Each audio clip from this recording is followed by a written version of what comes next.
Viewers আসসালামু আলাইকুম। এই সুন্দর জায়গাটি, এই ঝর্ণাটি ফেনী শহরের প্রাণকেন্দ্রে ফেনীর রাজাজির দিঘির পাড়ে অবস্থিত। খুবই সুন্দর, খুবই দৃষ্টিনন্দন এই জায়গাটি। এই ঝর্ণাটি যে কেউ দেখতে তাদের ভালো লাগে।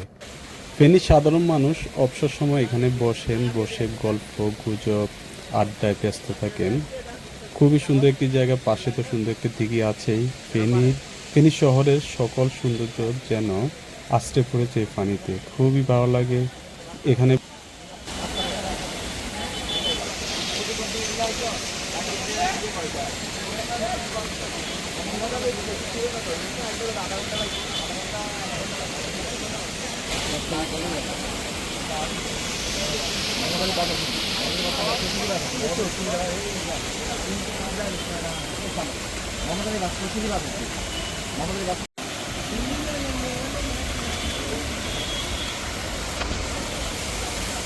একটা মোটর না